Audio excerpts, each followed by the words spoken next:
Hello, everybody. Welcome back to the Triple Threat Show. I am your host, Jeremy Lapidus. Today is a beautiful Friday, January 23rd. I hope everybody is ready for Snowmageddon Part 2. It's going to be a big one over on the East Coast. I was expecting 20 inches of snow. I'm actually not expecting 20 inches of snow, but time will tell. We'll see if the Triple Threat Show is snowed in on Monday. It's going to be a big weekend. Big weekend for us in the East. Big weekend for the playoffs in the NFL. The conference championship games are going on. We'll break those down, give our predictions. There was a big hiring as Baltimore has brought in Jesse Minter as their new head coach. The big story, the NFL award finalists have officially been announced. We'll go over each of the major awards, pick our winners, talk about who we got and why we got them. Then we'll go into our favorite segment, the Mayrob Minute. The UFC is back in a big way. UFC 324 is here. We will preview it, go over the main card, and what to look out for in fights to this weekend. Actually, tomorrow, big fights on UFC 324. And if we got time, we'll dive into a little bit of baseball. My Nationals, they finally did something. They traded away like their best player, but they finally did something. We might talk about that later on. If not, you can catch me and my co-host Hayden Raymer talking about it on Rounding Third and everything else that we've missed in the last couple weeks of baseball as free agency has gone crazy tonight on Rounding Third. But that's not till later. We got the Triple Threat Show right now, and to join me, helping me out, is my two friends and co-hosts, Mayrob Fatemi and Nolan Jamber. We've got a lot to get into, so we're going to skip the pleasantries today. We're going to get right to it. The NFL Awards, they announced all of the finalists here. This is just the second year that they've announced the finalists officially. There are 5 for each category. We're going to start at the very, very top, though, at the MVP. This one is fascinating. Look, it's a quarterback award, and everybody knows that. Josh Allen of the Bills, Trevor Lawrence of the Jags, Drake May for the Patriots, Christian McCaffrey, the lone running back for the 49ers, and Matthew Stafford of the Rams are your MVP finalists. I'm going to start with you, Nolan, here. Who's your MVP? Talk to me a little bit about this race. We all know it's going to be between Drake May and Matthew Stafford. I think everybody knows that. I would love Christian McCaffrey to win it. I love that, but it's just not going to happen. Right now, in my opinion, I really think, honestly, looking at the stats, it's Matthew Stafford. And looking at the play, I still think it's Matthew Stafford. I think he's just playing so good for how kind of old he is in the end. He's been around for, obviously, a while. You know, he's in Detroit for most of his career. Now he's in LA. He's just dominating.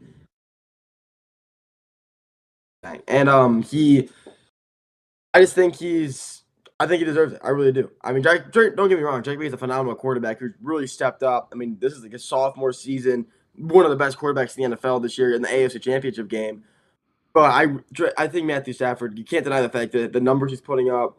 I mean, it's just phenomenal. I think Matthew Stafford deserves to win it, but Drake May is also just a phenomenal quarterback. It really go both ways, but I just think Matthew Stafford's gonna win it. I agree with you, Nolan. I'm seeing Matt Stafford getting this award. I love Drake May and the way he's been playing to turn this Patriots franchise around. But I can't sit here and discount what Matthew Stafford has done, the way he's been able to carry that Rams offense. I mean, I know they have Puka Nacua, but I know he also got hurt for a little bit. This is a Rams team that continues to play well. It's a 37-year-old quarterback in Matthew Stafford that really is unbelievable at throwing the football downfield with accuracy. He had 40 touchdowns and 5 interceptions all year. I mean, I don't know exactly what the numbers are, but I know he's been having a great season all in all, and I think he deserves it. I mean, I know, like I said, Drake May has had a great year. He's had a great year.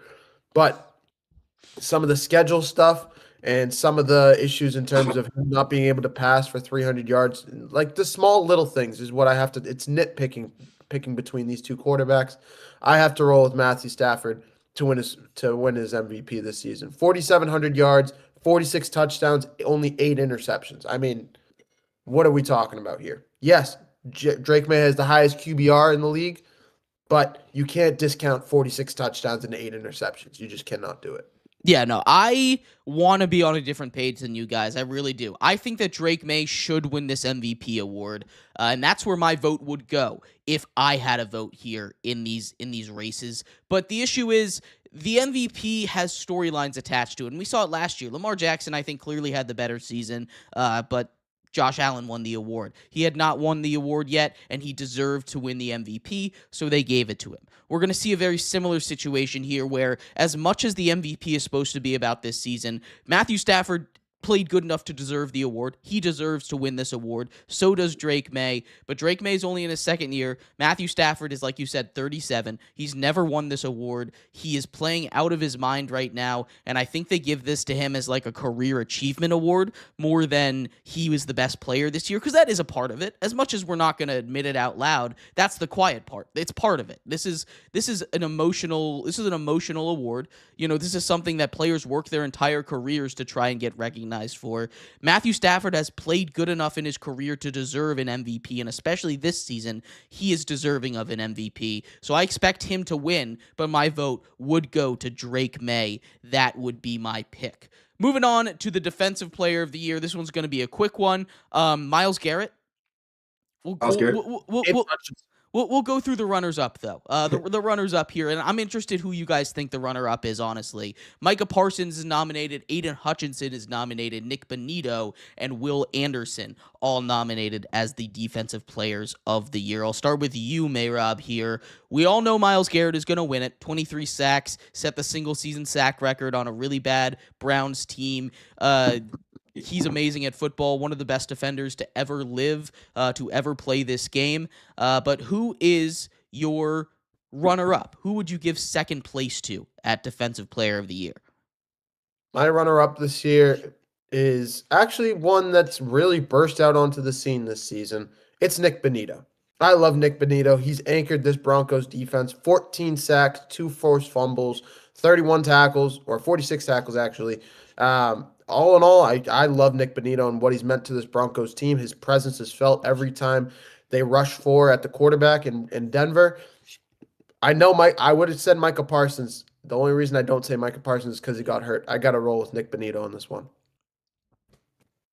I think, honestly, I would have said Micah Parsons if he didn't get injured. But honestly, for now, I'm going to say Will Anderson. I think Will Anderson had just part of one of the best defenses in the league this year. Honestly, one of the best defense, like statistically, of all time. But he was kind of like that forefront, kind of that leader on that defensive line. And he was just an absolute animal. He was like constantly getting pressure on the quarterback, constantly just making quarterbacks aware of the situation, forcing them into uncomfortable spots just because of how fast and strong he was off the line. And he's a great player. I think he would be runner-up if it wasn't for Myles Garrett. Yep, I'm on the same page as you, Nolan, here. I think that Micah Parsons would be my runner-up because I think those are the two best defensive players on the planet right now, but also the seasons that they were having. He got hurt. Will Anderson is my number 2. I love that Nick Bonito. I want to shout out Nick Bonito here because he does not get enough love on that defense.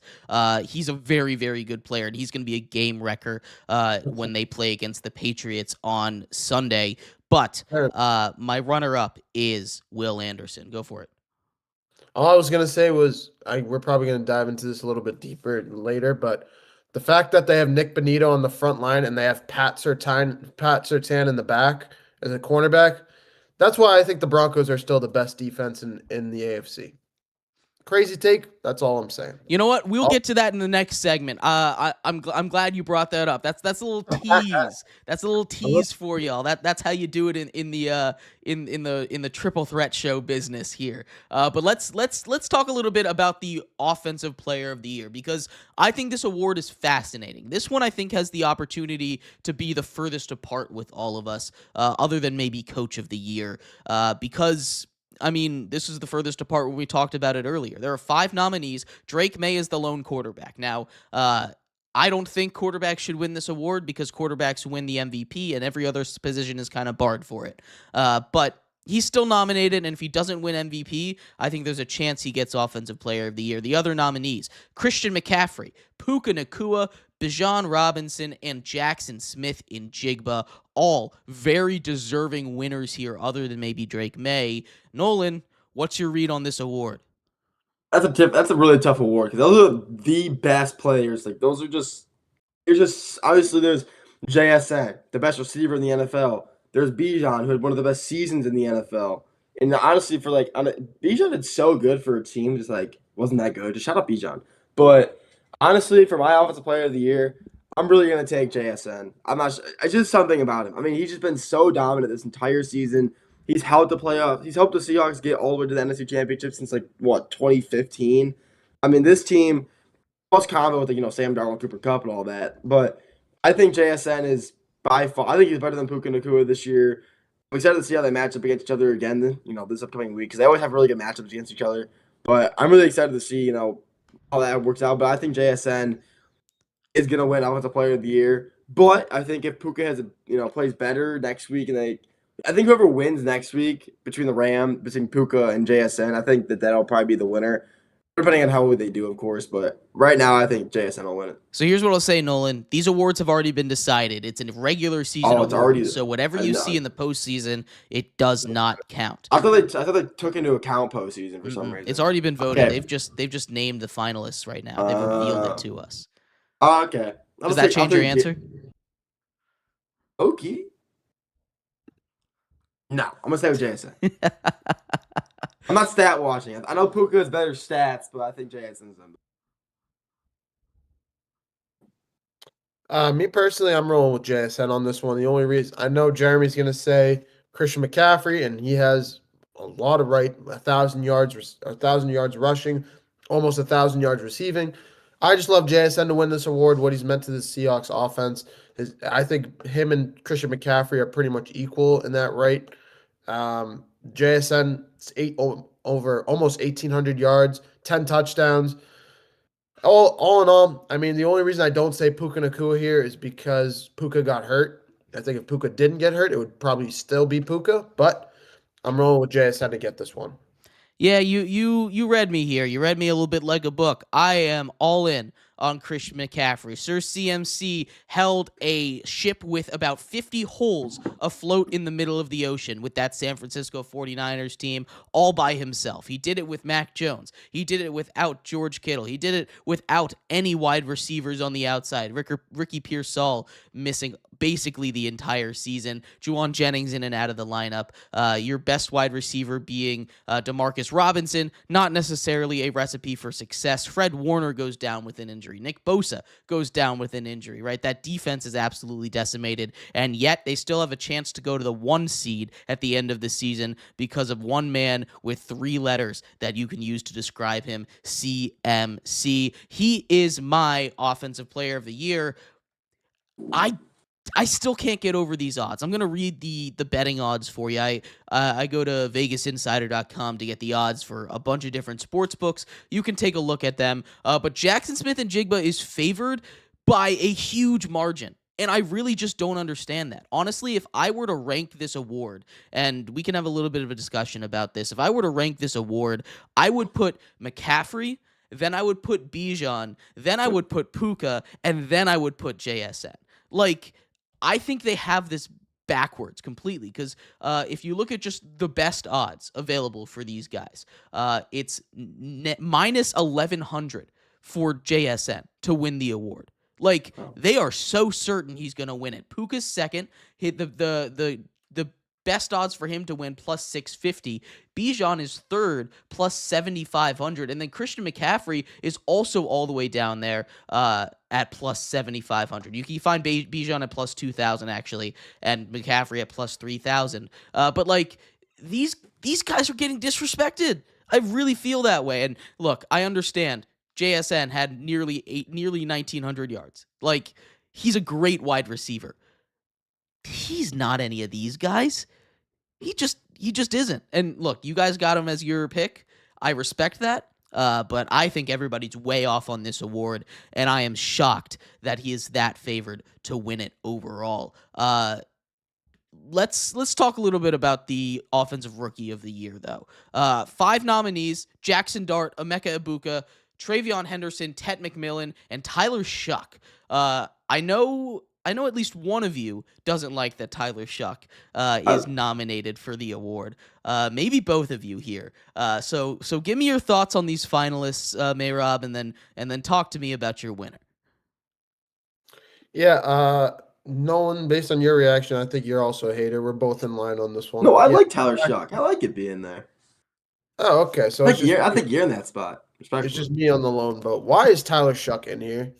Why did a quarterback? Why is a quarterback that only played 6 games this season on this list? I think Emeka Egbuka. I think. For me, the offensive rookie of the year should be Jackson Dart. Let me say that first. That's my pick. Jackson Dart. The way he's played, the way what he's meant to that Giants franchise. It should be Jackson Dart's award. Now that that's out of the way, why is Tyler Shuck on this list? Travion Henderson, Tet McMillan, Emeka Egbuka, Jackson Dart all played at least like 10 to 12, 15 games. At least 12 games. All of them. Tyler Shuck played 5 or 6 games. Yeah, he had a good end of the season, beating up on like the Falcons and the Bucks with like zero defense. But still, I don't see what Tyler Shuck could really mean to this award. I think they kind of just needed to throw in another name and threw him in. I think it's just the 4 guys on the top, and then Tyler Shuck's just somehow in that list. That's just me. That's my opinion. If you want to throw a guy in that list, throw Cam Ward in that list. I think it's disrespectful that he didn't even get nominated. I would take Travion Henderson off this list. He had a couple really explosive games in the middle of the season, but early in the season, he barely touched the ball. Late in the season, he got his carries taken over again by Ramondre Stevenson. He's a great running back, but he's not Rookie of the Year material, I don't think. He almost rushed for 1,000 yards. Yeah, but Got a fumble problem. it's a bunch of big plays. It's just a bunch of big plays. He didn't eat. I'm not. I think he's great. I'm not taking anything away from him. But I would have put Cam Ward in ahead of him. I would have put Tyler Shuck in ahead of him. And I would have put Harold Fannin in ahead of him as well. Actually, Mm-hmm. I agree with that. Go for it, Nolan. Who's your O'Roy? Cam Ford threw for 3,200 yards. By the way, that's crazy. But honestly, out of all those guys, I think my winner is it's gonna be if Emeka Egbuka didn't fall off a cliff, just completely just didn't exist past like week 7, it would have been him. But I'm not sure why you didn't. I look like you didn't like that. But I'm taking Tet McMillan. I think Tet McMillan really came into this league. He was the Panthers, 7th overall pick in the first round, and he really came into the league and he became what they needed, a true wide receiver 1. Bryce Young loved targeting him. It took him a little while to get that chemistry up, but they got it, and when they did, he was lights out. He was just reliable. He's catching 50-50 balls. He's a strong dude. He's tall. He's able to make plays when needed, and he's just a good deep route runner. He's constantly just getting like 30, 40 yards per catch. I feel like at his deep ball, he's always making plays. I think Tet McMillan's earned it. I'm not sure if he'll win it, but I think he earned it. Yeah, I'm on the same page as you. I think a guy like Tet McMillan is probably the best rookie. It's between him and Jackson Dart for me, and I'm trying to take my bias out of it. But when we take a look at the stats here, Jackson Dart threw for 15 touchdowns, only 5 interception, QBR of 91.7. You take a look at his rushing numbers on top of that, 4.9 yards per carry with 9 more touchdowns. 9 more touchdowns on the ground. That's 24 touchdowns in his rookie season to just 5 interceptions. He played injuries. He played through injuries. He played through losing his wide receiver 1. He played through Wan'Dale Robinson and Darius Slayton. It's really impressive. It's really impressive what he did. He's probably going to win Offensive Rookie of the Year, but if not, Tet McMillan goes over 1,000 yards, has a really great year. And if you had asked me mid-season, it would have been Egbuka, but things change. I'm riding with my boy Dart, but if not, it's going to Tet McMillan here. Rob, did we get your pick here, or you just talk about what you didn't like? No. I said Jackson Dart. All right, Jackson Dart pick as well. All right, there we go. All right, let's get to the Defensive Rookie of the Year here, and then we will get to the coach of the year, which I think is the most interesting one. AP Defensive Rookie of the Year, Abdul Carter, Nick Emanwari, James Pierce Jr., Carson Schweschinger, and Xavier Watts. The Atlanta Falcons have 2 guys nominated here. I love those 2 guys. James Pierce Jr., 10.5 sacks. Xavier Watts came up huge down the stretch. They're not going to win it. Abdul Carter came up huge down the stretch as well. He's also not going to win it. This is a 2-horse race in my mind. Nick Emanwari and Carson Schweschinger. Schweschinger had a huge season. You look at all the tackles, he was a tackling machine. He was the green dot for that Cleveland Browns defense, one of the best in the NFL. He was in charge of it. He was the quarterback of it in his rookie season. That's incredibly impressive. He deserves a shout out. Nick Emanwari, his stats won't jump off the page at you, but oh my God, is he impactful. He is amazing, one of the best rookie players in the entire draft, and Nick Emanwari deserves a lot of respect.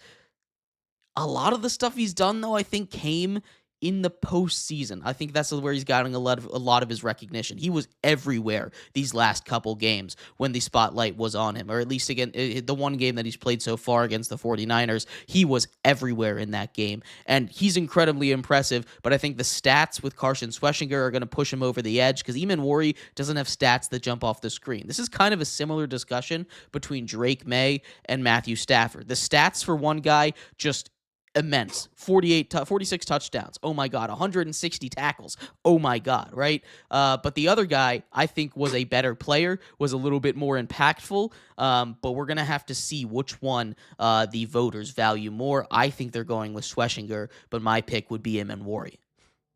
I'm taking Schweschinger, in my opinion. I think, I know you were talking about the stats, 160 tackles, but when you have the best defender in the NFL, Myles Garrett, just listening and being led by you as a rookie, I feel like that says a lot as a player, as a leader, as a starting linebacker on, quite frankly, a good Browns defense the Browns are good. They're a good defense. They're a great defense. Just what? They're a great defense. And they're a great defense. The record doesn't show it because their offense couldn't score. But I mean, they have a great defense, a phenomenal D line, a great linebacker, and actually a good defensive back core. I think that Carson Schweschinger led that team led that side of the ball as a rookie, 160 tackles, just being everywhere. I think I really don't understand. I just don't think he can't win it. I think he just had a phenomenal rookie season. I just can't see him not winning the award. Real quick, you guys say he was leading the defense. You guys do remember there's a guy named Myles Garrett on that defensive line too. I mean, as a captain, like he's like leading the defense as a captain. He didn't have the green dot. The green dot talks to the coaches. Myles Garrett wasn't talking to the coaches. Exactly. That's true. He's got the headset and the earpiece. That's right. He's got the earpiece. All right. Well, I understand I understand what everyone's saying about Carson Schweschinger.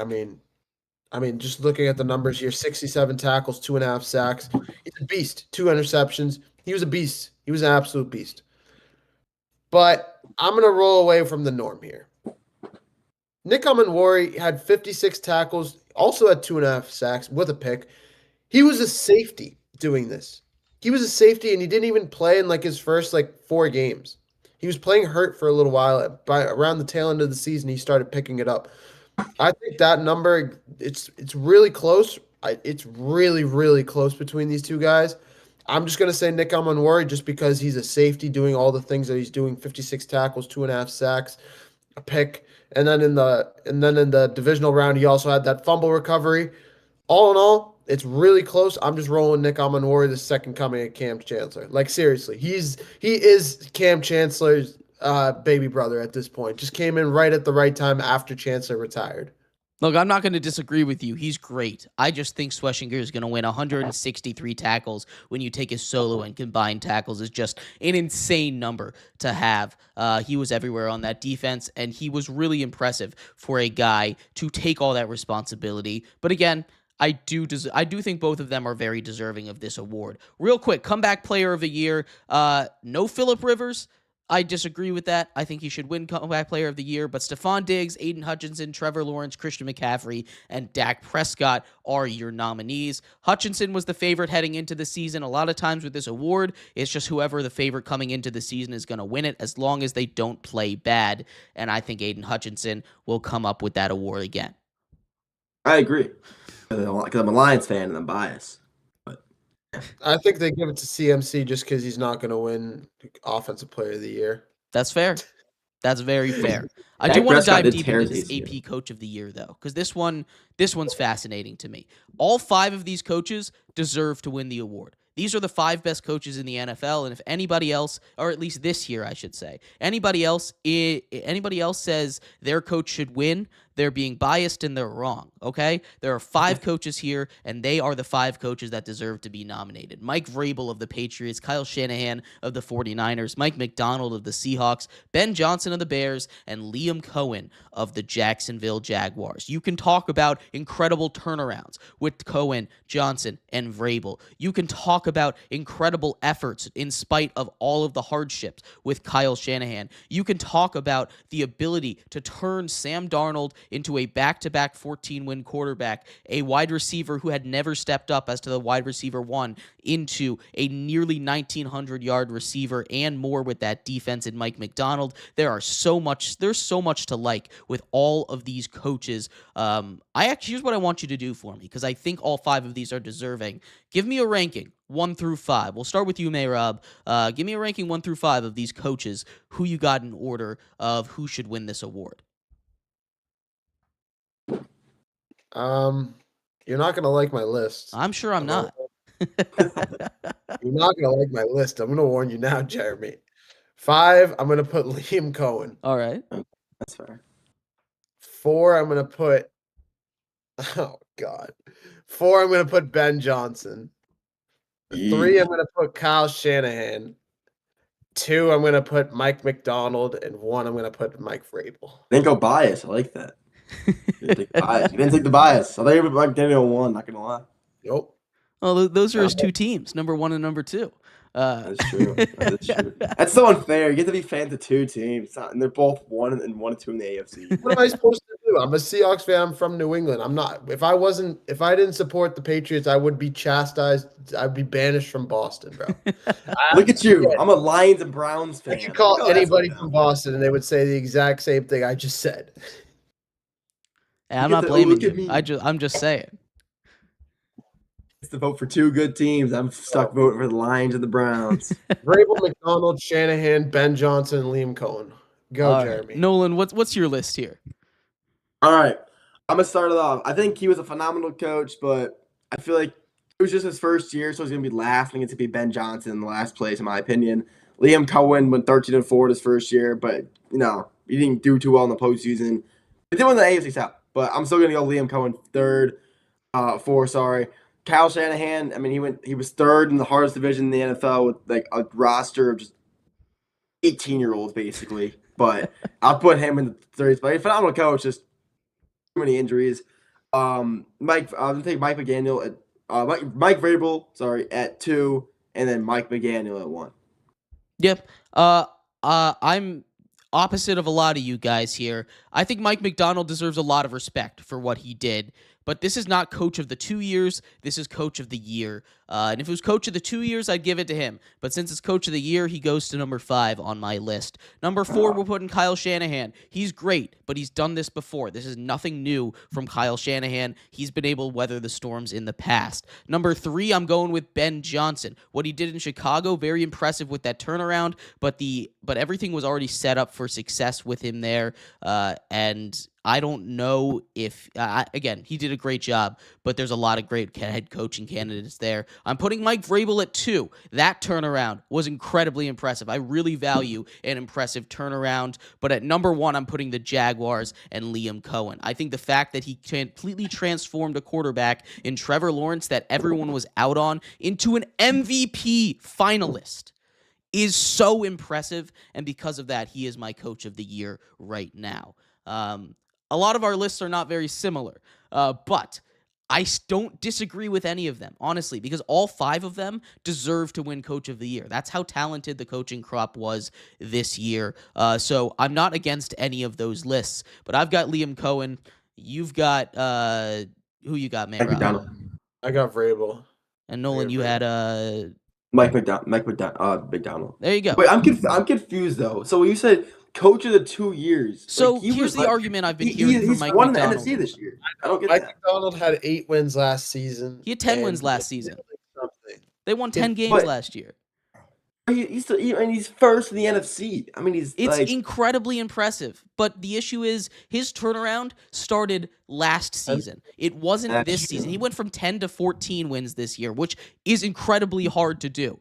Get that 1 seed. It's incredibly hard to do. But he had 10 wins last year. This is not a team like the Patriots or the Jaguars that had 4 or 5 wins last year, right? This is a team that was almost in the playoffs. Jeremy, would you say this? Would you say that the executive of the team should win Executive of the Year? The executive of Seattle Seahawks should win Executive of the Year. I mean, sure. I might actually give that to the Patriots executives for all the free agent additions they brought in. That's fair. But you wouldn't say Sam Darnold is the best acquisition. That's why that's why Mike McDonald is a Coach of the Year candidate, because he took Sam Darnold, who was a backup, a throwaway from the Vikings. He didn't do that. He did the defense. He did the defense. What he did, what Clint Kubiak did was make Sam Darnold into and he didn't even make Sam Darnold this, because Kevin O'Connell had him win 14 games last year with the Vikings, right? This is not a new thing for Sam Darnold. This is just continued success for Sam Darnold, which in and of itself is very impressive. But it's not Coach of the Year impressive. That defense was already really good halfway through last season. It got better. If that defense had gone from the worst in the league to what it is right now, he wins Coach of the Year. But he did that halfway through last season, and because of that, it's not a Coach of the Year award. If we give it to him, it's a Coach of the last 2 years award. And he definitely deserves that award for sure. That's fair. I guess. Yeah. Well, that's just my 2 cents. Like I said, all of these guys are very well deserving, and I won't be mad if any of them win. I think it's valid to have any of those guys at the top of your list, but that's just not my thoughts here. Let's get to the conference championship games here, because there are 2 of them, and it's the last weekend we have to watch 2 football games. Let's start in the AFC. Rob, I'm going to give you the floor here. You've teased us about this a little bit. It seems like you're picking the Broncos to take down the Patriots. Talk to me a little bit about this game. So before I get into my picks, I'm just going to run down what this game looks like. This is Drake May and an offense that looked pretty good against a Texans defense, one of the best defense in the league. A lot of people would call them the best defense in the league. I don't know if I'm ready to call them that yet. I know they have Will Anderson, and I know they had Derek Stingley in the back, but Drake May did look pretty good. He had some fumble issues. He couldn't hold on to the ball, but what are you going to do when you're playing in those conditions in the snow, when you're playing against a team like that that's really good at getting pressure and has those long arms that can get those bare paws on the football to jar it loose? What are you going to do? It happens. I think the Patriots won that game last week based on their defense, but I think their offense did contribute a little bit too. The way they were able to play smash mouth football and get Ramondre Stevenson going. I think they're going to do something similar this weekend again, playing smash mouth football with Ramondre Stevenson and Travion Henderson against that pass rush. Defensively, though, this is where it gets interesting. The Broncos are starting Jarrett Stidham. We all know this. Jarrett Stidham, I don't know if you guys know this. I'm just going to run down some stats here because I did do my homework before hopping on the show. Jarrett Stidham has a 40% completion percentage under pressure. 40%. 40%. That is when he does bad, when things go wrong in Denver, when things go wrong as the starting quarterback, they go wrong really quick. So for that reason, and the way I think the Patriots are going to have the same game plan they had against CJ Stroud. Just bring the house in the first half, get him uncomfortable, get him out of his element, make Sean Payton bring up a new game plan, and then in the second half, just keep everyone back and have him beat you down the field. That's all they had to do. CJ Stroud Jarrett Stidham and CJ Stroud are exact copies of one another. When you put pressure in front of their face, they turn into different quarterbacks. When Jarrett Stidham plays in a clean pocket and he's able to just dimp and dunk and has time in the pocket, he has a 70% completion percentage. That is the difference, 70% to 40%. So I think the Patriots are going to have their way with the Broncos. I do think that mile-high intensity, the atmosphere, the altitude is going to play a role in this game. I think the defense for the Broncos is going to give Drake May fits and cause Mike Vrabel and Josh McDaniels a lot of problems. I think it's going to be close because of that, because Nick Bonito and Pat Surtain being a duo. I think, in my opinion, I'm taking Nick Bonito and Pat Surtain any day over Will Anderson and Derek Stingley. Derek Stingley got burnt last week, by the way. Kayshon Boutte on that one-handed grab in the touchdown burnt him, absolutely cooked him. He showed why there's levels to this. I don't think the Patriots are going to be able to go into Denver and do what they did to the Texans last weekend. I think it's going to be a lot closer, but I'm still rolling with the Patriots to get this one done. I think it's whoever gets into the end zone more. I think it's going to be a red zone kind of game. Yeah, I agree with you. I think it's going to be whoever gets into the end zone more too. I think whoever scores more It's going points to be a going to win game the of game. touchdowns versus field goals instead. No, I get what you're saying. That's all. No, that's a really good point. When a quarterback's under pressure, especially a quarterback that doesn't have a lot of experience, he hasn't played in an NFL game since Week 18 of 2023. That's like 2 years ago, like 3 years ago now. Like, Jeremy, guess who his head coach was? who was his coach? Josh McDaniel. Hey, look, the Patriots drafted him. They thought he was going to be what Drake May is now. And that also doesn't do any favors for him, right? Like, Josh McDaniels knows him in and out, knows his strengths, knows his weaknesses. That is going to really help them make a game plan against him. I think the key that's going to matter for the Denver Broncos, if they want to be successful, there's a chance they get J.K. Dobbins back. They need to be able to run the football. You're not going to be able to run the football with R.J. Harvey up the middle. They only ran the ball 10 times against the Bills last week. The Bills, let me remind you, a bottom 5 run defense in the entire NFL. In the regular season, they were averaging, giving up about 150 yards per game on the ground. The Patriots defense, on the other hand, with that combination of Milton Williams and Christian Barmore on the inside, they are not going to let you run on them, which is exactly what we saw in that Texans game. They tried to run the ball with Woody Marks up the middle. He got stuffed. 1 yard, -2 yards, 3 yards maybe on a good run. But that's not good enough on first down. That sets you up in second and long. That puts you in an obvious passing situation, and it let the Patriots pin their ear back and blitz, which, like you said, is not going to go well for the Broncos. Now, here's what I'll say. The Broncos have a much better offensive line than the Houston Texans do. So it's not like they're going to get pressure like that every time, because CJ Stroud touched the ball, looked up, there were 3 defenders in his face, he couldn't do anything. That is just patently unfair, and I don't really blame him for throwing 4 interceptions. Like, it wasn't good. He probably should have just taken sacks, but 4 interceptions, you're just trying to make something happen in the playoffs. I do kind of understand his mindset. He did not have time in the pocket at all. Neither did Justin Herbert, right? The Patriots have not played against a good offensive line yet, and that could be an interesting key to this game. If the Broncos can control the offensive line, if they can be more physical up front, if they can get that quick passing game going, make the Patriots not able to pin their ears back and blitz, that's how they win this game, because their defense is good enough to keep them in it. We all know that. They've got Nick Bonito. They've got Pat Surtain. They've got all these weapons everywhere on this defense. They got Dre Greenlaw back. They've got Talanoa Hufanga at that safety position. There's a lot of great defenders on this Broncos team. They just need to stop the Patriots' defense, especially that defensive line, from dictating the game. It's going to be a battle of the trenches, like most games are, especially in a defensive battle. They need to win that battle when they are on offense. On defense, it can be whatever. They could survive if the Patriots are neutral against them, but when they're on offense, they need to win in the trenches in order to have any success at all.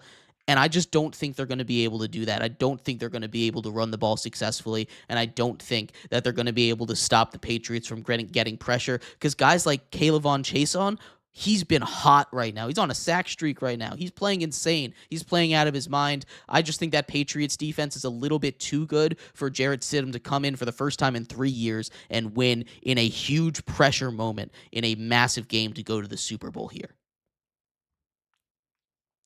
Oh, way to break it down. No, I was really thinking about this. Jarrett Stidham, drafted in 2019.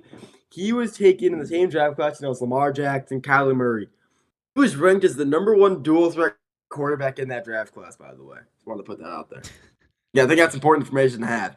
But really, I just really can't see the Patriots not winning this game. even though it's in Mile High, I really just can't. I think that losing your quarterback in this late in the playoffs and having a backup who is respectfully just not good, I think it's just going to be the biggest factor of this game. Because you're playing against obviously a Patriots defense that is honestly probably the best in the NFL, maybe second best behind the Seahawks, maybe top 3 defense, but you're playing a top 3 defense with um they don't have J.K. Dobbins, maybe unless he comes back. But I mean, you have Cortland Sutton. You know, Cortland Sutton is your receiver, and Evan Ingram is your tight end. But that's like, I just don't really see. Just can't see them just being able to break through Patriots defense. I just really don't. The defense is just phenomenal. I can really see that, and I could see the Patriots offense just making more plays than the Broncos defense. Maybe not, but I think that the Patriots outmatch the Broncos on defense to offense, and I think that's just gonna be the biggest factor of this game. I really do. I think Jarrett Stidham just isn't gonna be able to do anything. Too much defensive line pressure. The offensive line the Broncos have is great. It's one of the best offensive lines in the country in the NFL, but I think that the Patriots defense can be too overwhelming for the Broncos offense. At the end of the day, that's going to cause the downfall of the Broncos this game. Sean Payton can cook for sure. That's going to be another key. Can Sean Payton make a game plan, go back to his glory days of one of the best offensive play callers in the NFL? We will have to see. I'm riding with the Patriots. Nolan, seems like you're riding with the Patriots. Rob, what's your determination here? Who you got? Give me the Patriots. Give him the Patriots. Boo! No, I'm joking. I'm joking. 3 for 3 out of the AFC here. The NFC here, oh my God, this one is fascinating. Look, we saw these teams match up twice earlier in the regular season. We saw these teams go to a last-second field goal attempt the first time, overtime the second time. Sam Darnold not necessarily playing his best in both of those games, but the Seahawks still find a way to stay in it. They come back with a Rashid Shaheed punt return in that second game. A crazy 2-point conversion that probably should not have counted in that second game. A wild just series of plays that leads to the Seahawks winning that second game. The first game, the Seahawks have a chance to win it. They miss a game-winning field goal. It was like a 60-yarder, so I don't necessarily blame them for that. Sam Darnold has thrown six interceptions so far this season against the Rams. That is not a good stat for him. And yet, they're 1-1 in those games, which is a good stat for him. Here's what I'll say. I think Kenny Walker's a game breaker. I think the Rams have not seen a full Kenny Walker game, and I don't know if this is a Seahawks master plan because Kenny Walker's a top 10 running back in the NFL, and they've been hiding him behind Zach Charbonnet all season long, and it kind of pisses me off a little bit. That's kind of another reason why I don't think Mike McDaniel should win. Should win head coach of the year because they're burying my boy. They're burying my boy. He deserves to touch the rock. He's really good at football, guys. But Sam Darnold needs to cut down on the mistakes. That defense for the Rams, it was playing really good in the beginning of the season. It's taken a step back. You can beat them over the top. JSN can beat them over the top. You have wide receivers. Cooper Kupp stepped up big. Can Sam Darnold stretch the field, though? Because if he can't stretch the field with that oblique injury, it's going to be real easy for the Rams to crowd the box, not let Kenny Walker go to work. And if they can only play one safety over the top and do help side to JSN, it's going to be a lot easier for them to control the outcome of this game. I'm a little bit worried for the Seahawks, but again, at the same time, that Seahawks defense playing out of its mind right now. So this is going to be a great one either way. I have concerns on both sides for both of these teams. So I'm very interested what your guys' thoughts are. I'll start with you, Nolan. We'll head to Mayrob second.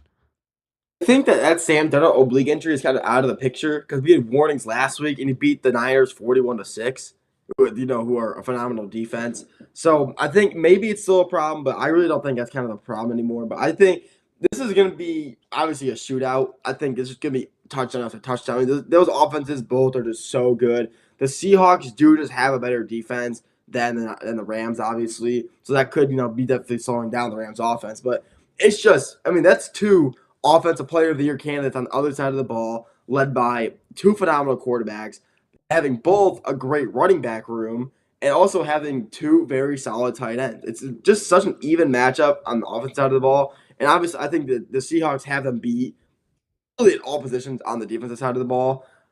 The Rams have a good defense, but I mean the Seahawks just have it better. Devon Witherspoon, phenomenal. Tariq Wool. I mean, they just have everyone you need to succeed, and the Seahawks do, and the Rams, quite frankly, they don't have the weapons that the Rams do or that the Seahawks do on defense. I want Matthew Stafford to win. Don't get me wrong, but I think the Seahawks are just better. I think they win this game. You ready, boys? I'm ready. I'm buckled in. All right. So, ladies and gentlemen, the Super Bowl is taking place Sunday, January 25th. It takes place at 6:30 kickoff, and it's happening up in Seattle, Washington. I don't care. I don't care what's going on February 7th. I don't care what they say is going on. This is the Super Bowl this weekend. The NFC Championship game is the Super Bowl. It is the two best teams of the NFL. It is the two best teams. It is going to be the game of the year. It's going to be the game of the year. It's Sean McVay versus Mike McDonald. It's Sam Darnold versus Matthew Stafford. It's JSN versus Puka. It's Kenny Walker versus I can't even remember the other guy's name. Kyron. I'm thinking. Thank you, Kyron Williams. It is the game of the year. It is going to be the game of the year. This is probably the biggest game we've seen. Just to put it into perspective, because I had to pull up. I saw these stats a couple days ago. I was waiting to bring them out today. In the last two seasons, in the head-to-head matchup, just Jeremy, guess what the point differential is between these two teams in total games in the last two seasons? I don't know if you saw this stat. I did not see this. I know this season it's either 1 point or 0 points. Last season, I could not guess. It's 1 point this season, combining the last two seasons. All right, I'm going to throw out a guess here. I'm going to say 5 points. 2. Dang. Guess what the differential in yards is? God, you're really putting me on the spot here, man. Crazy Rob. All right, question. let's differential in yards. We'll go 125. No, you're far off. It's 10. Woo! They split the meetings 2 and 2. There's a 2-point difference. There's a 10-yard difference in total yards in the last two seasons. In the last 4 games, these two teams have played. The last 4 games, these two teams have played the points they've scored. It is ridiculous. It is absolutely ridiculous how close these two teams are. I was praying as a Seahawks fan we wouldn't have to see this team in the playoffs, because if there's one team that I thought could beat the Seahawks this season in the playoffs, it was the Rams. Why? There's more layers to this. Do you guys remember last season there was just a game in the wild card round where there was a quarterback that got sacked 7 times and lost by like 20 points and got booted after a season of having 14 wins? I remember him. He was good. Yeah, that was Sam Darnold against the Rams. Oh, was it? Wow. Do you remember earlier this season there was a quarterback that threw 4 interceptions in a game that they almost won and lost by a 60-yard field goal attempt? Yeah, that was Sam Darnold. Like, there was also a game where they came back by 16 points in the last 8 minutes of the game. Not 18, 8 minutes of the game, but still. What I'm saying is this is going to be the game of the year. This is the Super Bowl NFC Championship game. I'm terrified. I still don't know who to pick. I keep flip-flopping because Puka Nacua is that guy. JSN is that guy. It's going to be up to how Sam Darnold plays. If he plays like he did in their first outing, I don't know how well it's going to go. If he plays like he did in that wild card round, I have no idea how it's going to go. But if he can play safe football, if they can get the run game going, if he can play down the field and quality football, deliver the ball where it needs to go on time, the defense can handle its business, man. Like, the defense can get it done. The defense can bail you out, but the offense needs to be able to pick up the slack. My brain tells me the Rams, but I can't pick the Rams. I'm rolling with the Seahawks at least by 2 points. It is going to be a really close game in Seattle. I'm just terrified of this game. That's all I got to say. Hey, that was eloquent. That was beautiful. It is the Super Bowl. This is the Super Bowl, though. That is all I'm I saying. think whoever wins this game wins the 6:30 Super on Bowl. Sunday, January 25th is the Super Bowl. I don't care what is happening in February. And I don't care what is happening in that shitty Santa Clara, San Francisco arena stadium. It is happening in Seattle this weekend. look, I'm on the same page as you. This is the Super Bowl matchup.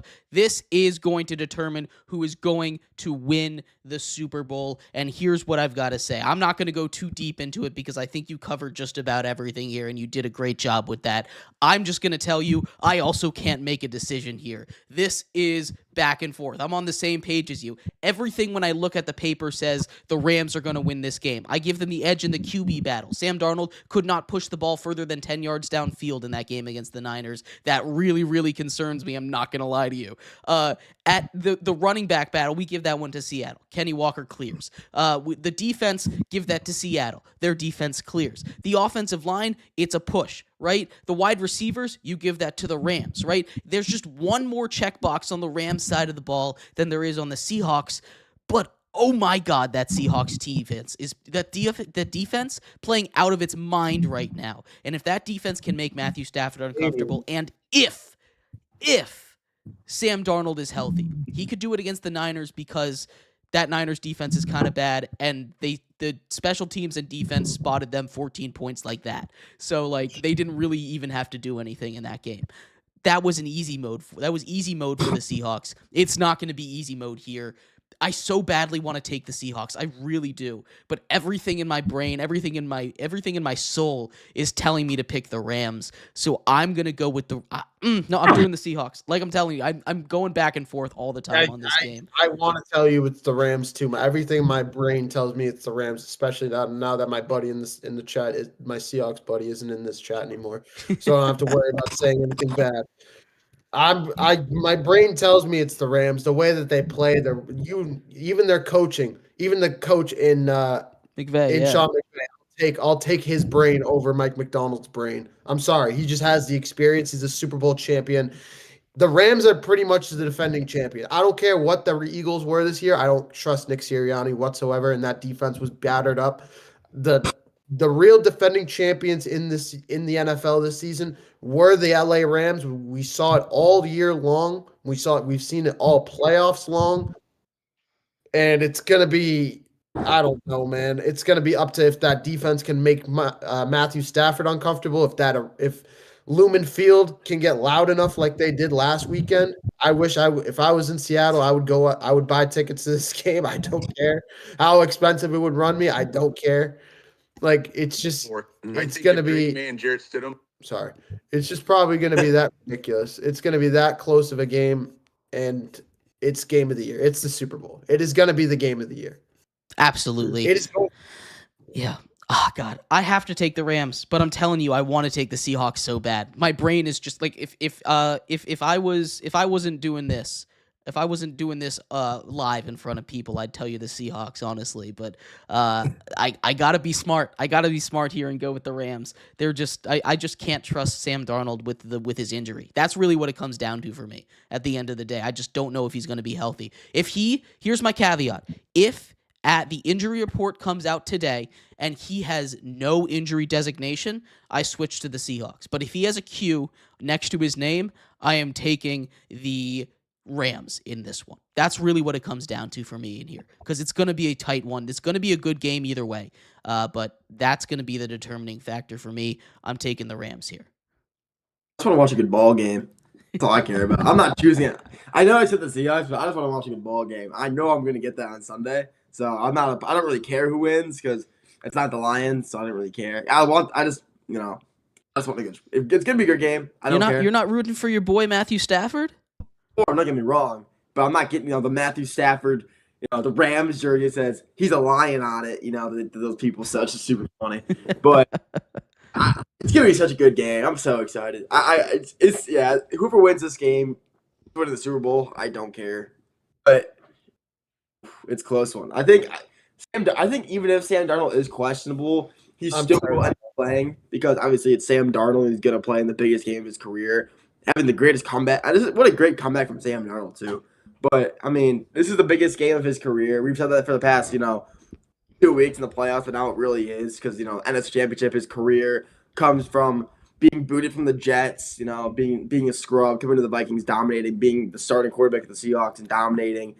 I think that he just won't sit out regardless, and no matter how hurt he is, he's going to play, which could be his downfall. Exactly. At the end of the day, which could be his downfall. That just could be bad for him. But if he plays, if he throws 3 or more interceptions or 2 or more interceptions like he's done the past few matchups, I think the Rams will definitely win that game. But if he plays his ball like he has been doing, 1 interception at most, could be the Seahawks. But at the end of the day, I'm just looking for a good ball game, and I know I'm getting that on Sunday. So That's going to be the big one. 6:30 on Sunday following the Patriots and the Broncos. We will cover all of that on Monday, but I do want to talk about this real quick because we need to cover the other big news from the NFL. Baltimore has a head coach. And I'm just going to spit out my take here. Jesse Minter has been hired as the new head coach for the Baltimore Ravens. I'm going to give you my take on this, and I'm going to throw to you guys here. We'll start with Mayrob on this one, and Nolan, you give me your thoughts after. But this hire I absolutely love. I've been giving instant grades to these hires. This one gets an A+ from me. Jesse Minter is an absolute dog of a head coach. You want to talk about a defensive guru? That is my guy, Jesse Minter. Jesse Minter is going to get the best out of his defenses. He is going to get the most out of his players. You saw it in Michigan when he was the defensive coordinator over there. You saw it in Los Angeles with the Chargers. He's been following the Harbaughs around. He gets his opportunity replacing a Harbaugh. And here's my take. I think they upgraded at head coach. I think John Harbaugh's an incredible head coach. I really do. But at the end of the day, what John Harbaugh brings to the table is a culture. And the Ravens, they already had a culture. Now, if he went to a team like the Giants, I think that Harbaugh's a better hire than Jesse Minter for the Giants because the Giants need a culture. But when you're talking about the Ravens, a culture's established. You have the stars in place. You have the winning culture. You have everything you need. You just need a guy that's going to come in and push you over the top, get the most out of your defense. Jesse Minter is that guy. Jesse Minter is going to come in and he is going to make something happen with this defensive stars, with Kyle Hamilton, who's one of the best defensive players on the entire planet. That is what Jesse Minter is going to bring. He's going to bring a fire and he's going to make that defense perform because Lamar Jackson's going to do something on offense. He doesn't even have to worry about that side of the ball. If you make something happen defensively, if you hold teams to 17 points or less, you could go undefeated with Lamar Jackson at quarterback. I love this move for the Ravens. He, I think, is an upgrade for where the Ravens were, and they absolutely nailed this head coaching search. They went from John Harbaugh, a great head coach, to a head coach that's going to help push them over the top in Jesse Minter. I'm a huge fan of this. Rob, what are your thoughts on this coaching move? I love it. I'm there. I'm right there with you. I love Jesse Minter. He reminds me a lot of Mike McDonald and what he's done in this last 2 years with the Chargers. The last 2 years, just rattling off some stats from ranks, total overall defense. In 2024, he had excuse me. He had the number 11 ranked defense. It went to 5th this year. Passing defense went from 7th to 5th. Rushing from 14th to 8th. Points from most points given up to 9th. Yeah, I know that's still not great. But takeaways continue to play really well. 13th in takeaways to 7th in takeaways. I really like what this team has done. I really like what he has done as a coach. He's a good defensive coordinator. I think he can do a lot of great things. He reminds me a lot of Mike McDonald. I think he's exactly what the Ravens need. I think if they can get a nice offensive coordinator to roll with him, to coach the offense, to run with Lamar Jackson in that offense and Derrick Henry, I think this team can be really good and could be back to their normal Baltimore selves. I think this is exactly what Baltimore needs. It fits their culture. It fits the area. And it just keeps the Ravens' dreams alive of hopefully winning a Super Bowl here in the near future. Nolan, what do you think of this pairing? They bring in Jesse Minter as the head coach, Cliff Kingsbury as the offensive coordinator. Talk to me about that pairing. Talk to me about your thoughts on this coaching staff. What do you think about that? Well, first off, I want to talk about Jesse Minter first. I think that the hire is obviously phenomenal. You already have a phenomenal offense, and you already have great players on defense that can make plays. You have Marlon Humphrey. You have Kyle Hamilton. You have, Colin Van Noy, Roquan Smith. You already have a good defense. But now you're bringing a good defensive coach who, like you said, Marab, has done a lot, especially with the Chargers. He changed their point. He helped them. He lowered their points allowed. He's lowered their yards allowed. He's lowered everything in the book that a good defensive coordinator should be doing. And I think that him coming in now as their head coach, he's gonna obviously still be a defensive coach. So he's gonna be looking for defensive players in the draft, maybe some O-line, because the Ravens O-line just isn't there. But I think he's definitely maybe a running back. Derrick Henry might be kind of getting to the end of his career. He's looking for a new one for him. But I think that having a new defensive coach, a new light in the clubhouse, a new environment, it could definitely be a lot. And I think Jesse Minter is going to do great there in Baltimore. But Cliff Kingsbury is an OC with Lamar Jackson. Oh, I'm over here rubbing my hands. That would literally be a match made in heaven for Lamar Jackson. It literally would. We all know Cliff Kingsbury is heavy on playing with, you could say younger and more versatile, more guys who are more comfortable out of the pocket, scrambling quarterbacks. And who else to pair him with but the best version of that? The best scrambling on the run quarterback than Lamar Jackson. It's just a match made in heaven. I think that if Cliff Kingsbury comes to Baltimore as an offensive coordinator, there could be a serious chance next year that Ravens maybe head back to the top of the AFC North. It's not. I feel like it's not crazy to say that. If the team stays as it is, stays healthy, you bring in a new OC, you get your new head coach, man, that Ravens team is going to be good. It's going to be amazing. Again, that's speculation. I think that's their number one option. He's interviewed for that job. I can't imagine he wants a different job unless he really covets working with Josh Allen. He's going to be able to get basically any OC job that he wants right now, as he's not going to get a head coaching job, most likely. Who knows? There's still a couple head coaches out there that the Browns could potentially go and call Cliff Kingsbury. Maybe they go bring him in, because I don't really know if there's going to be a lot of top candidates that want to work for the Cleveland Browns. But we will talk more about head coaches as more and more guys get hired, as more guys seem to get off of the coaching carousel. I do want to finish off our show here, though, with my favorite segment every single week, the Mayrob Minute. We have a huge UFC card, a massive UFC card, UFC 324 tomorrow night. Mayrob, tell us about this card, who you got, break down the top of it for us. Alrighty. Welcome to another Mayrob Minute. This is going to be a great one. Really quick, right off the bat. We did miss out on a really big super fight in the women's division between Amanda Nunes and Kayla Harrison. I know it sucks. This was Amanda Nunes, arguably the best women's fighter in all of UFC history, going up against Kayla Harrison, 19-1, the best out there right now. Got canceled. Kayla Harrison got hurt. It'll be rescheduled, so it'll be fine.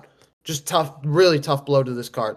Regardless, I'm just going to rattle off some of these fights really quick.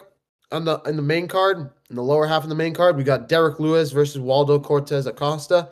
Derek Lewis, we all remember, he's the beast. Weighing at 260, 40 years old. He's getting up there in age, but we know how hard he hits. He's one of the best in the business in terms of his striking power. I'm going to roll with Derek Lewis to get this one done. I'm hoping for him, and then I'm hoping he retires after this one just because he's getting up there in age and you don't want to see him getting hurt and possibly jeopardizing his future health. So I'm going to roll with Derek Lewis and hope he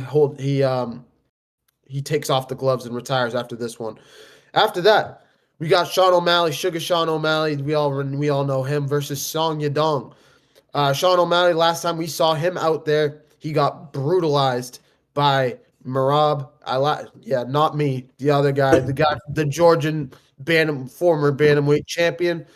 I think Sugar Sean is still really good. This is going to be a really fun fight. These are two strikers. Song Yadong, obviously one of the more kind of like a Taekwondo-ish background. I don't know exactly what his background is, but I do know he's really good at kickboxing, really good at Taekwondo, really good at striking in general. I think this is going to be a really fun fight. Sean O'Malley could turn his lights out pretty quick if Yadong is not careful, but I think this is anyone's fight. It's 50-50. I'm just going to roll with Sugar Sean just because he has the experience on this one. And then we get to the main event. So there's some interesting stuff with this main event because there's a guy by the name of Ilya El Matador Topuria just sitting in the background watching how this fight's gonna go. On one side, you got Justin Gaethje. I'm gonna go on the not so fun side first. Justin Gaethje, we know who Justin Gaethje is. He's the 37-year-old veteran, 26-5, one of the hardest hitting lightweights in the division. I know he's on a little bit on the shorter side of 5'9", but still, Justin Gaethje is a powerful guy that you do not want to square off against in that octagon. Going up against Paddy Pimblett. Pimblett is you can kind of call him the new guy on the block. The Scottish, he burst onto the scene in the last 3 years now, but this is where it gets fun. We all remember that standoff between him and Ilya. This is a fight that a lot of people have been watching. The press is watching heavily. If Paddy's going to win this fight, a lot of people are saying the winner of this fight is going to face Ilya in the White House card. A lot of people are hoping for Paddy to win this fight. Paddy has a big-time fan base in Europe, in Scotland, in the Scottish background, Ireland, across the board. A lot of people love Paddy. I'm going to say Paddy gets this one done against the older veteran just because of how he looked in his last fight out. Who did he fight last time out? I do remember his fight against Michael Chandler. That's exactly who it was when he brutalized Michael Chandler. I think it could be a similar fight. I don't think it's going to be as brutal, but I do think Paddy gets this one done in a really, really good fight. And we see Paddy versus Ilya in the White House card in July. So I got Paddy. Paddy's going to win, Sugar Sean, and Derek Lewis. Those are my 3 picks of the week of the UFC. I'm on the same page as you. My favorite stat to look at, and I know it's not perfect, but especially when we're looking at an age gap. Age gap is huge in the UFC. It really is. You have these guys that this is such a physical sport, and Gaethje is 37. Like, again, that's not the end-all, be-all. But the fact that he's a lot older, the fact that Paddy Pimblett has 3 inches of reach on him is going to be huge.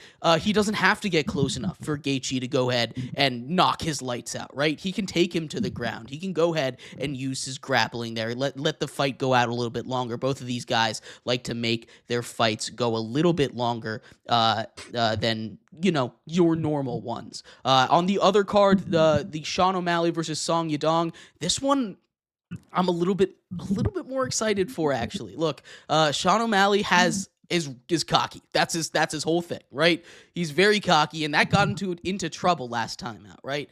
He wasn't quite as prepared as he could have been. I think he's locked in for this fight, and Song Yadong is not going to know what hit him. You talk about, again, that reach disadvantage. He's got 2 inches of reach on the leg. He's got 5 inches of reach with his arms. That is going to make a huge difference there. Again, you want to talk about a guy that wants to grapple? You got to get close to grapple. He's not going to let him get within grappling range, and because of that, I think Sugar Sean gets a big win, and so does Paddy Pimblett. Jeremy, real quick, because I completely forgot this wrinkle. I saw it yesterday. I knew while I was talking I forgot something. I had to go back and look. Yep, I forgot a really key wrinkle into this. So there's a rumor out there that Justin Gaethje hurt his neck during training camp and is not 100%. Doctors are saying, this is according to the UFC too, if his neck wound does not improve by the weigh-in today, he will be pulled from the card and replaced by Arman Tsarukyan. Now, this is the wrinkle I don't know how I forgot about this. If you guys don't know who Arman Tsarukyan is, he was supposed to fight Islam at the beginning of last year in January of 2025. He was supposed to fight Islam for the lightweight championship. Ended up hurting I think he hurt his lower back right before the fight and pulled out. Dana White has not given him another opportunity, has kind of kind of blacklisted him a little bit, shadow banned him, so to speak. Just not giving him an opportunity. Has said a bunch of times too. There's no doubt he's the number 1 guy in the world. He'll get some kind of opportunity. Just hasn't done it in over a year. Did not get rescheduled either.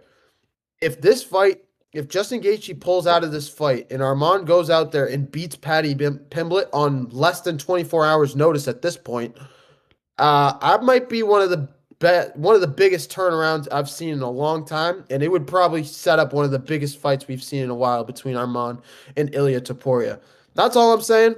I don't know exactly if that's going to happen. It all depends on how Justin Gaethje's neck does. I'll probably do I'll have an update for you guys later today, probably on that. But yeah, no, that's just something I'm watching out for. I completely forgot about No, that. I don't know how. that is huge. Because honestly, I think if Armand comes in, I think he wins that fight. There's no more age gap there. He's also young. He's 27. Again, the two things that I look at, I'm not claiming to be some UFC expert, but when I come in and I look at a fight from 1,000-yard stare, I look at the age, I look at the record, I look at how they like to win, and I look at the reach. That reach is only 1 inch as opposed to 2. That's going to make a lot of a difference.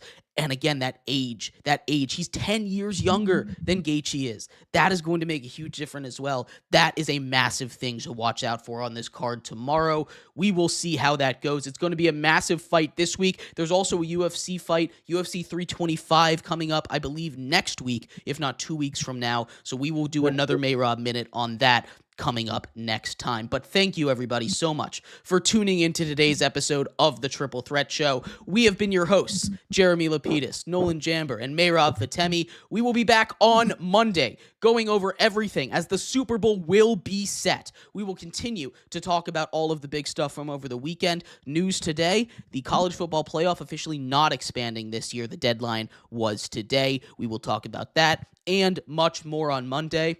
We'll see you then. Bye-bye.